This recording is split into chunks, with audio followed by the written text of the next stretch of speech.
Yo guys, what is up? Welcome back to the new video. I'm the Casual Racing Gamer. Today we are going to Kyoto and this is daily race C. This is a long race and the whole thing about this race is consistency.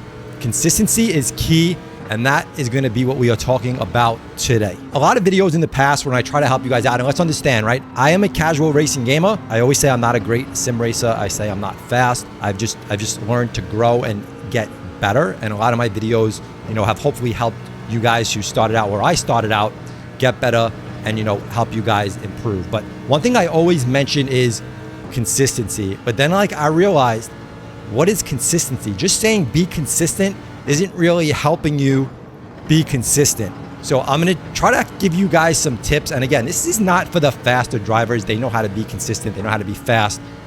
This is for guys like me. And while you might think I'm fast, I'm really not fast. And I definitely have to change my driving technique based on tracks, based on the cars and everything else. But what I've learned is how to be consistent. And what does that actually mean? That means driving a track well. In sim racing, you have so many different obstacles with all these other cars driving. That's already a problem, right? Trying to survive, trying to finish well with all these other cars that you're driving around.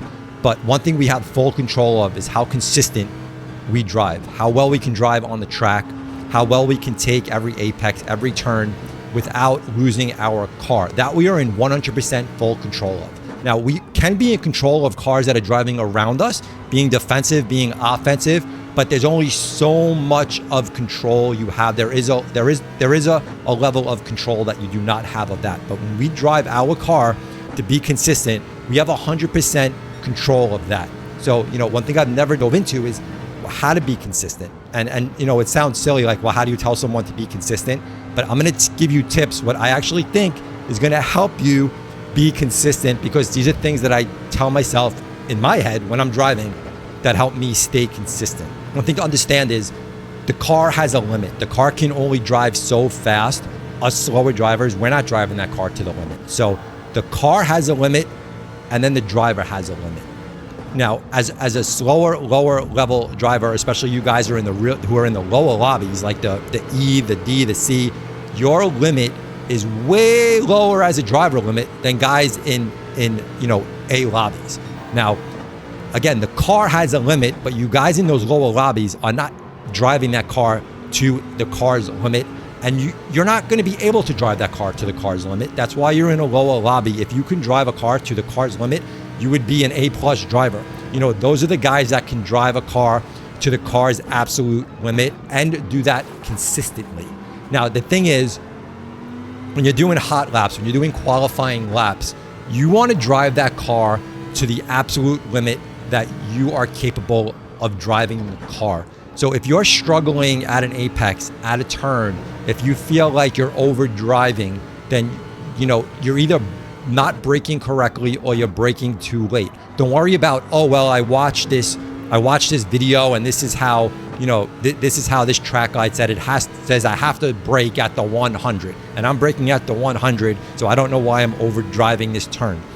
Also, you need to understand that everyone's braking ability is going to be different. How well you brake, how hard you brake, how good you are in trail braking, it's going to vary. So if that 100 meter isn't working for you, then you need to change it up. You need to maybe start braking before the 100 meter until you can hit that corner perfectly without losing the car and you can drive off the turn well. Now, in qualifying, we are going to push that to as far as we possibly can go to get the best qualifying time. It doesn't matter if we run off the track, if we wreck somewhere, because we can restart and work on our qualifying, because your qualifying is going to put you in a grid spot where you want to be more towards the front.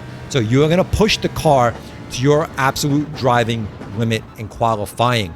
Now, if you're struggling again at certain turns, then make sure that you're adjusting to be able to handle those turns to your limit, but well. If you're not able to control the car at a certain apex or at a chicane, then brake earlier. Brake earlier, make sure you have full control of the car, because the most important thing is going to be able to drive off that turn as fast as possible, which is where you're going to gain your speed.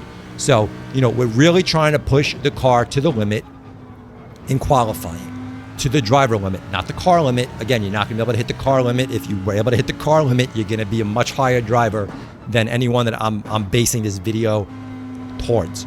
So now what we're going to talk about is hitting a race. Now, once you have your qualifying time and you're driving to your limit, that's your absolute limit. That's not how you should be driving an actual race. When I hop into a race, I'm usually looking to be within 1.5 to 2 seconds of my qualifying time. That is going to be my lap time in a race. If I'm 2 seconds off, 2.5 seconds off even, to me, that's driving comfortably. That's driving consistently.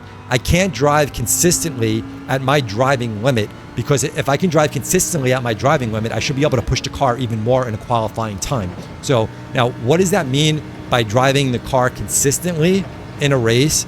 Well, for starters, it means slowing down. Know that course and know where you actually can drive the course well and where you can't drive the course well. So in qualifying times, if you're struggling somewhere or you feel like you're always overrunning somewhere, overrunning a turn or a chicane, then in an actual race, you need to brake way earlier. Do not go anywhere near your limit in qualifying time that you think, that you're going for your fastest time.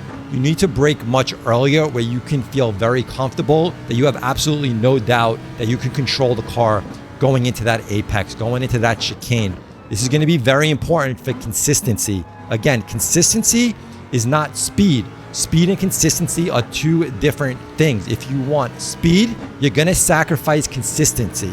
Now, the longer the race, and a race like this in Daily Race C that's longer, speed is even less important than anything. Like, consistency is the longer the race, the more consistent you can drive, the better finishes you're going to get. So you don't have to really worry about being that fast. You want to worry about consistency. Also, what does that mean if you're struggling in a turn? If you're losing the car coming out of a turn, let's say you're coming out of second gear and you feel like you're losing the back end, don't be afraid in a race to drive out in third gear. Drive out in a higher gear where it's going to give you better control of the car, and you're going to not worry about losing the car because your throttle control is not as good in second gear. But third gear is going to give you much better stability coming out.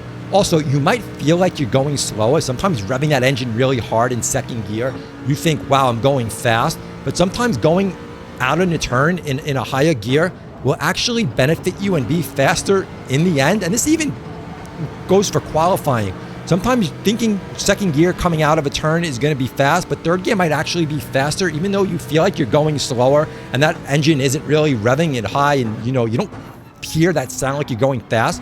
But you can get on the throttle sooner because you're going to have better control of the car in higher gears. So don't be afraid, especially in a race, to come out of turns in higher gears, because you're not looking to be the fastest. You're looking to be the most consistent. So that is extremely important. And also don't think if one thing I see often is people would say, am I too old to start sim racing? Am I too old to be good? Am I too old to be fast? This has nothing to do with age. You can be 60, 70, 80 years old and be a great fast sim racer. It doesn't matter. So even if you're thinking about sim racing and thinking, hey, I think I'm too old, can I actually do this and do good? Don't let age stop you. It's just a matter of knowing what to do, how to do it, and your age isn't going to affect how consistent you drive. So don't think if you're 65, 70 years old and you're struggling to keep a car, to keep control of the car. It's just a matter of learning how to drive it and how to handle a car and weight distribution, and it goes to like basics of how race cars work. But you can be just as consistent as the 21-year-old driving in sim racing who's really fast. So just understand that speed and consistency are kind of this, that you can say they kind of go together, but sometimes you have to sacrifice one for the other. So in your time trials, you are sacrificing consistency for speed. In a race, you're sacrificing speed for consistency. So just worry about driving the car well, slow down, Don't look at it like, wow, I'm 2 seconds off of my qualifying time, so I must be doing really bad. No, that's where you want to be. You need to slow down in a race. If you are always trying to hit your qualifying time, you're gonna run off the track, and that's the problem, because you're always stressed because you feel like you need to win a race. You feel like you need to be up front. You worry that if there's a car catching you, you can't let them catch you and you need to keep going faster. No, if a car is driving faster than you and they're catching you and they're driving faster and more consistent than you, then let them pass you. Do not go past your level of consistency, because you're only going to ruin your own race. And instead of one car who's faster than you and consistent at that speed passing you, you're going to end up driving off the track. You're going to end up wrecking yourself. And instead of dropping back 1 spot, you're going to drop back like 5, 6, 7 to the end of the pack, probably finishing last place if you end up wrecking off and, going into the wall and having to get your car back on the track. So, don't worry about cars passing you. Let the faster cars pass you. And if they can drive faster than you and be more consistent at that speed, then let them pass you. If they're trying to pass you at speeds that they can't handle, then you know what's going to happen? Eventually, they're going to run themselves off the track, and you're going to end up passing them, halfway down the track or something else. But if they're able to run that speed faster and be consistent, then they deserve to pass you. Don't think you have to push your limit past where you can feel comfortable driving the car, because sometimes you just need to slow down, and you'll actually have better finishes if you just stay on the track. And I know I said consistency and consistent in this video so many times, but that's what this video was all about. So hopefully these tips helped you. If anyone else has tips for helping slower drivers struggling to get up and move up in rankings, about consistency. And this isn't about how to drive the car better, how to accelerate better, how to drive an apex, how to trail brake. This is just more about driving to your current ability and doing well with your current ability, which is different than learning how to drive a car and how to actually drive fast. This is how to drive consistent. So if you have any tips down below to help out players be consistent, leave it in the comments. If you enjoyed the video, thumb it up, subscribe. We'll catch you on the next one. We out of here. Peace.